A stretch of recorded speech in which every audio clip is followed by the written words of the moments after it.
en welkom by nog 'n episode van Kwarantynwyn in die tuin saam met Elaine. So for tonight we decided it's the beginning of the week. The weather is nice in the middle of winter. We're not allowed to go to restaurants. Well, you can go to restaurants, but you're not allowed to have a drink there, so we might as well have a drink at home. And decided we'll have a bit of bubbly.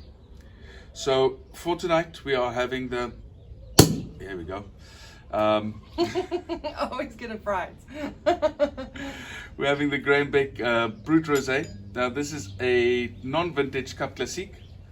Now Cup Classique, once again, we've mentioned in one of our previous videos, is the South African equivalent of champagne. Cup standing for the Cape, and then Classique, the classic champagne method. This is one of our go-tos. We drink And this this quite is- often. And this is now Well, when we can. when we can. Exactly. And Cup Classique is such a fantastic style of wine. We really should drink a lot more of it. We shouldn't just save it for special occasions and birthdays. Sometimes you just want something with a little bit of fizz. Yeah. Like in your breakfast. glass. Not that fizz, but okay. But you can have this for breakfast if you really want to. Now, the Beck property was first bought by Old Man Beck, I think 1984, in the Robertson Valley, in Robertson, just outside the town of Robertson, a few kilometers outside.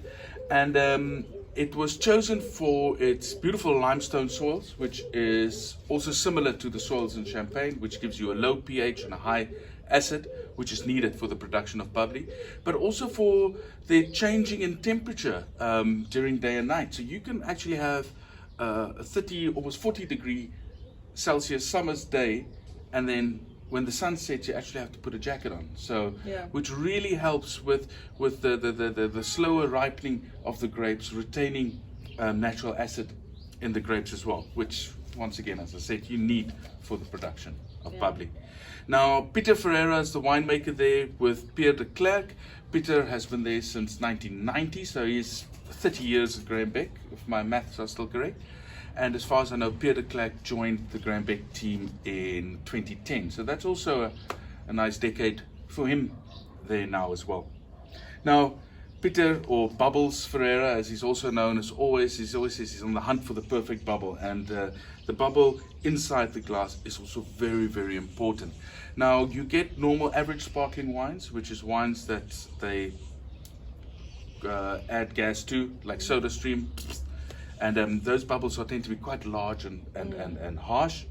Now, if you have a more delicate, natural second fermentation in the bottle, the bubble tends to be a much smaller, although there's still quite a lot of bubbles. The finish, or the mousse, I was just about to say.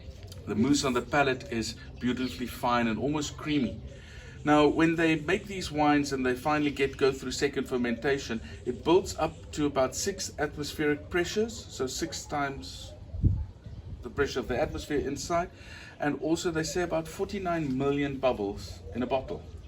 So per glass you sit with, they say you get about 6 glasses out of a bottle.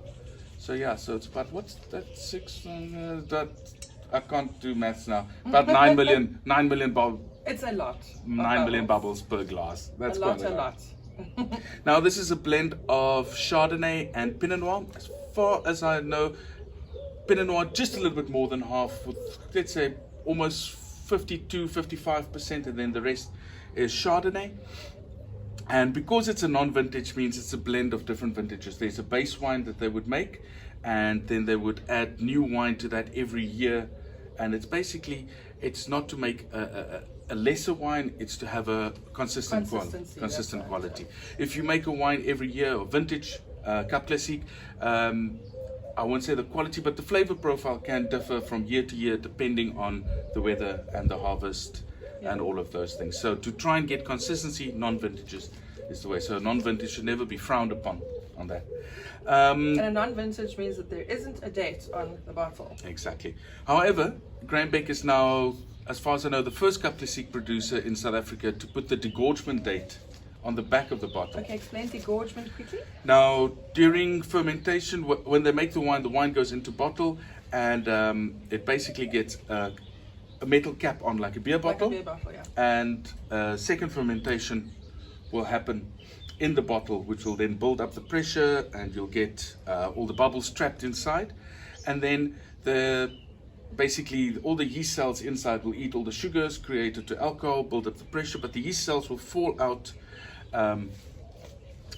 basically at the bottom of the wine. So then through another process, they will extract, or they'll bring all the yeast cells to the neck of the bottle. They'll freeze the neck and then take the cap off, and this solid ice cube then comes out with all the impurities, all the yeast cells then, and that is called degorgement.